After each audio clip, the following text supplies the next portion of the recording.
সাবেক সরকারের মন্ত্রী, এমপি আর এজেন্সি মিলে গড়ে তুলেছিল মালয়েশিয়া সিন্ডিকেট। শ্রমিক পাঠানোর নামে হাজার কোটি টাকা লোপাট করেছে তারা। ৭৮,০০০ টাকায় শ্রমিক নেয়ার কথা থাকলেও এই সিন্ডিকেট আদায় করত ৫ থেকে ৬ লাখ টাকা। তাদের অনিয়ম আর দুর্নীতির কারণে টাকা দিয়েও মালয়েশিয়া যেতে পারেনি হাজারো শ্রমিক। পাওনা টাকার জন্য এজেন্সিতে ঘুরছেন শ্রমিকরা।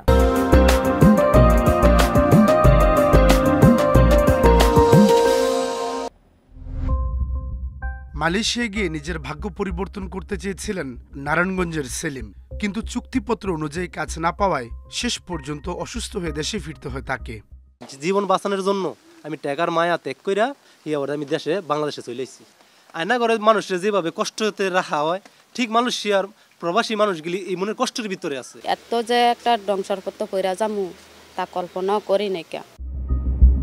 ২০২১ সালে বাংলাদেশ থেকে ৫ লাখ কর্মী নেওয়ার চুক্তি করে মালয়েশিয়া, কিন্তু ক্যাথারসিস ইন্টারন্যাশনালের মালিক রুহুল আমিন স্বপন, সাবেক ৪ সংসদ সদস্য ও ২৫ এজেন্সি মিলে তৈরি করে সিন্ডিকেট।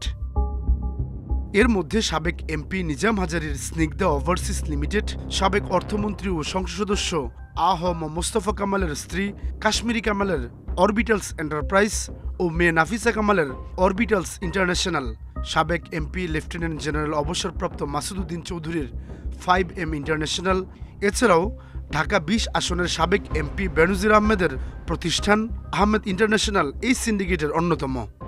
তাতশ্রী আমিন এবং রুহুল আমিন স্বপন সাহেব এই সিন্ডিকেটের মূল ব্যক্তি ছিল এবং ওনারা এটাকে নিয়ন্ত্রণ করেছে।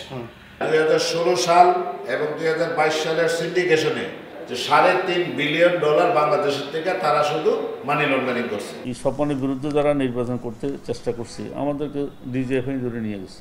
মালয়েশিয়া যেতে সরকার ৭৮,০০০ টাকা নির্ধারণ করলেও ৫ থেকে ৬ লাখ টাকা নেয় এই চক্র। কিন্তু অনিয়ম দুর্নীতির অভিযোগে গত মে মাসে বন্ধ হয়ে যায় শ্রমবাজার, ফলে টাকা দিয়েও যেতে পারেনি হাজারো শ্রমিক। তারা টাকা দিতে চায় ৭৮,০০০ টাকা, কিন্তু আমরা টাকা দিচ্ছি ৬ লাখ। এখন তো আমরা নিঃস্ব হয়ে গেছি।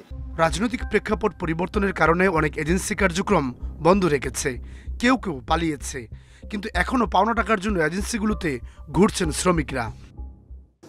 টাকা পয়সা দিয়েছিলাম ভালো মতো শেয়ার দেওয়ার জন্য, ওনারা আমার বাইরে দিতে পারে নাই, আমার আটকে রাখছে, এই পর্যন্ত আমার টাকা দেয়নি। বিশেষজ্ঞরা বলছেন সিন্ডিকেট বন্ধে প্রয়োজন আইনের কঠোর প্রয়োগ। যে অভিবাসনের যে আইন ২০১৩ আইন, সেগুলো অভিবাসন বান্ধব পুরোপুরি না। রিক্রুটিং এজেন্সির বিরুদ্ধেও যদি অভিযোগ আসে, সেটাও আমরা দেখেছি যে সেটাও অনেকটা সময় সেটা ধামাচাপা পড়ে যায়, অথবা সেটাকে একটা লঘু শাস্তির দিকে নিয়ে যাওয়া হয়। গত ১৫ বছরে মালয়েশিয়া বাংলাদেশের শ্রমবাজার বন্ধ হয়েছে ৩ বার। সাদাত রহমতুল্লাহ, ইন্ডিপেন্ডেন্ট নিউজ, ঢাকা।